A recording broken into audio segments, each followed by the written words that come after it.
I'm fresh out the shower and trying to get this episode done, so I'm not going to worry about my hair, and neither are you. So let's talk about Mallrats.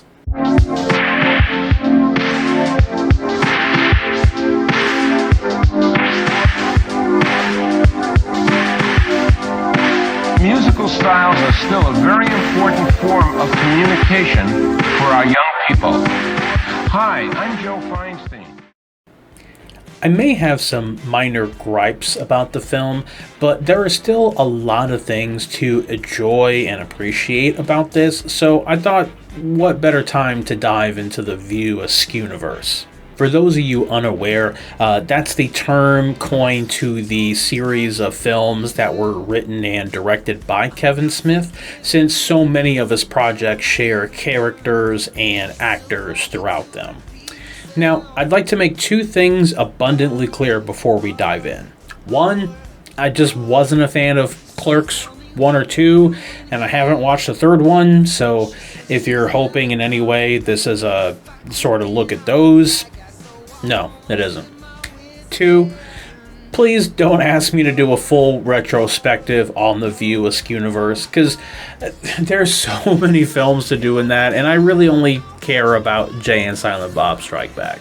So, if that preamble's out of the way, we can go ahead and dive into the episode proper.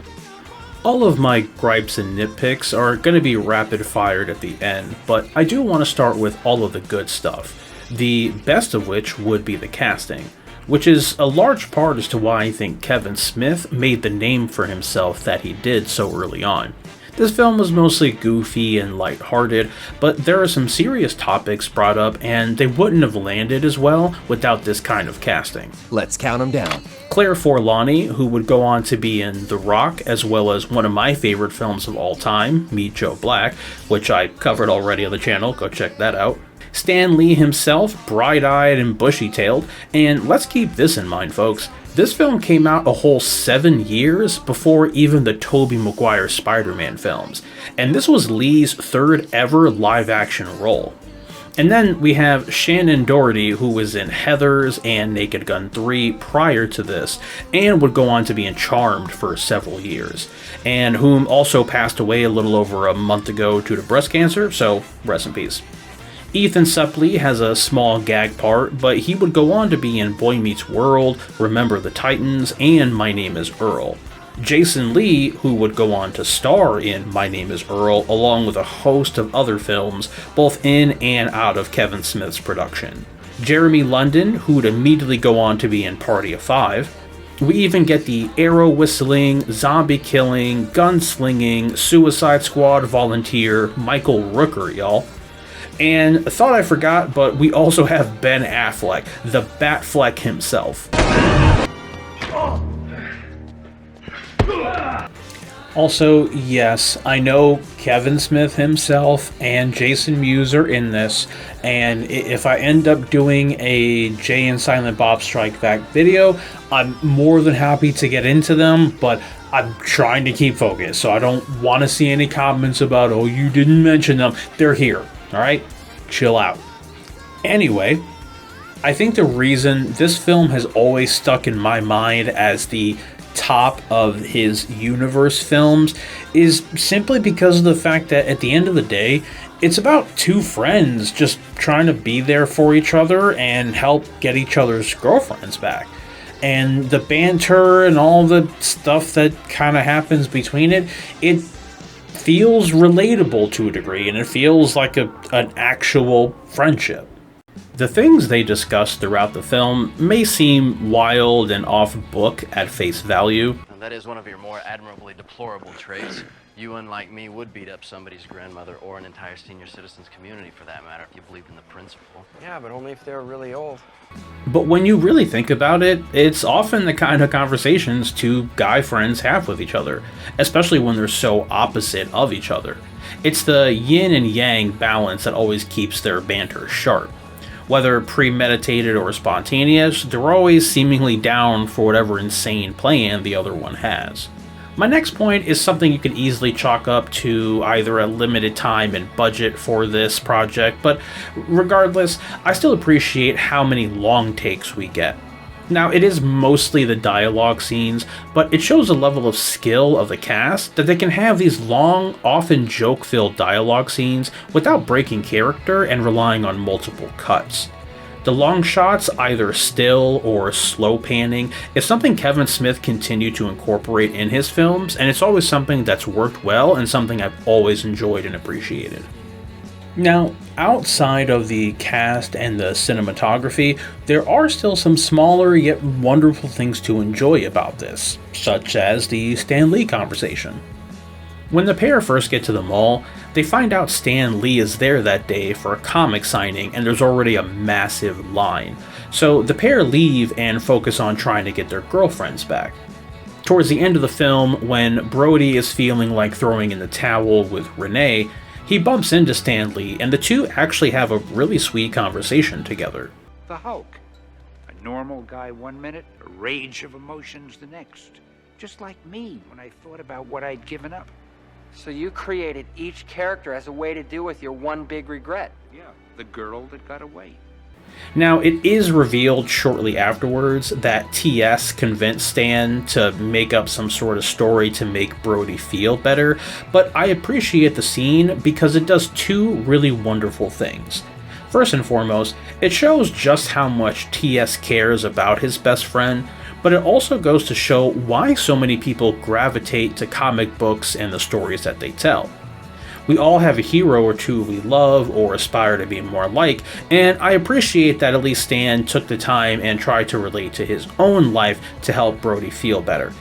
Also, I tried to find an interview or comment about this, but I couldn't find anything concrete, so I'm not sure exactly how it came to be, but I love the fact that for some reason and somehow, Kevin Smith decided to approach Priscilla Barnes from Three's Company and be like, "Hey, do you want to be in the opening scene of my independent film and just drunkenly riff for a few minutes?" And she was just like, "Hell yeah, pimp!" Also, and quickly, because I mentioned Jay and Silent Bob earlier, it wasn't until I rewatched this film that I realized that the ending is actually a tease for Jay and Silent Bob Strike Back. So think about that. This film had a Stan Lee cameo and teases future films 13 years before the MCU did it. All I'm saying is I think Kevin Feige needs to be giving some props to Kevin Smith, you understand?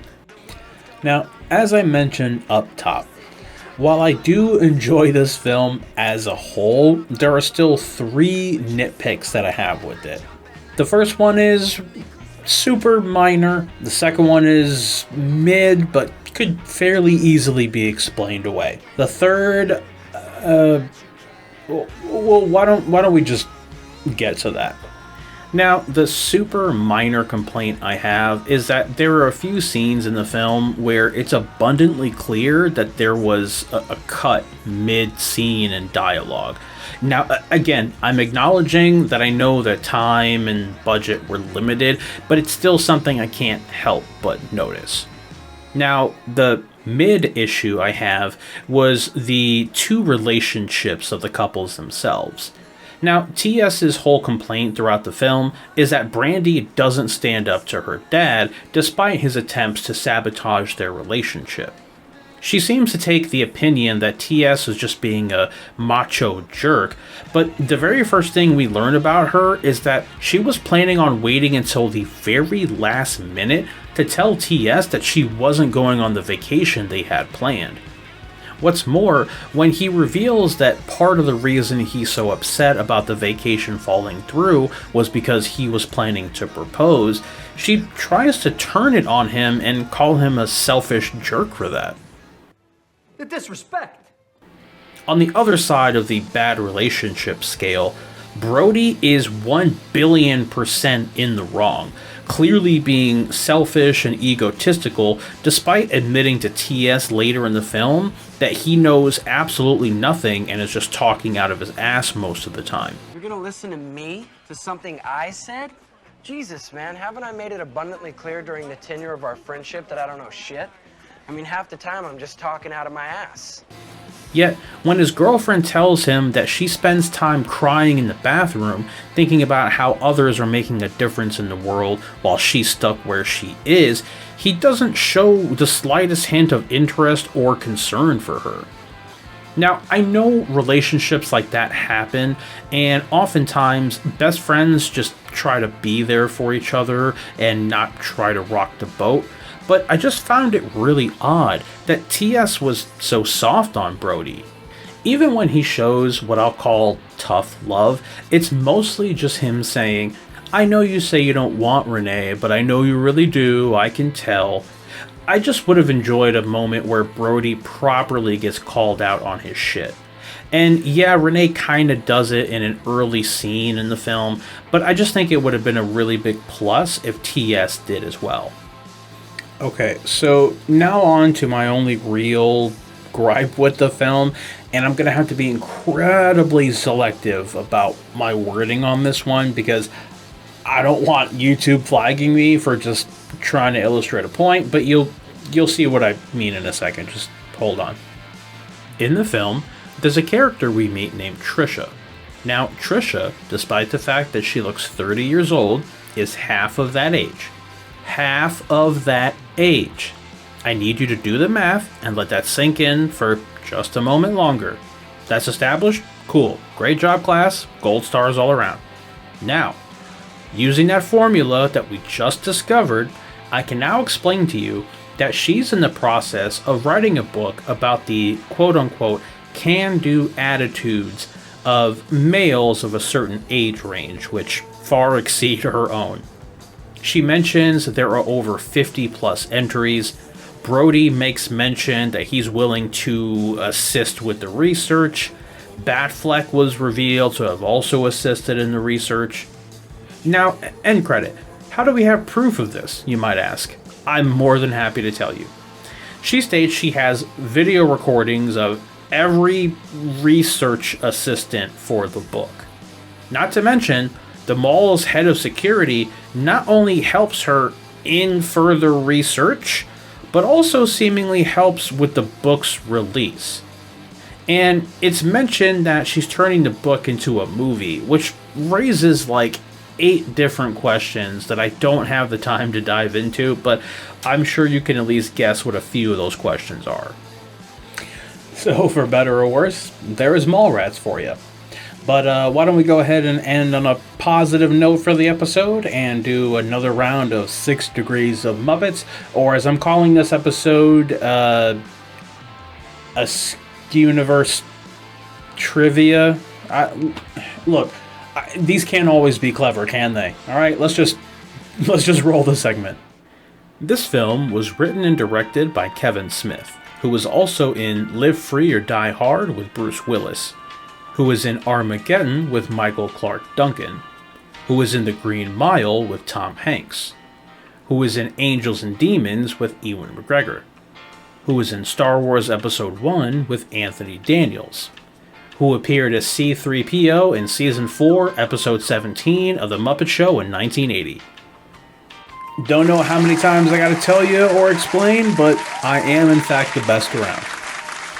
Thanks for watching. As always, like, subscribe, all that stuff. I've got one more normal episode coming, after which I'm not sure if I'm going to do a normal critical cinema or if I'm going to do another long-form retrospective, but just going to play it by ear as usual. As always, if you've got a suggestion, feel free to leave it below in the comments. I always have been, I am, and always will be interested. What do you think?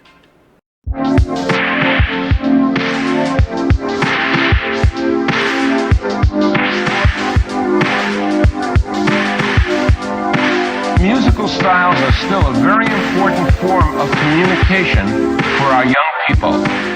Hi, I'm Joe Feinstein.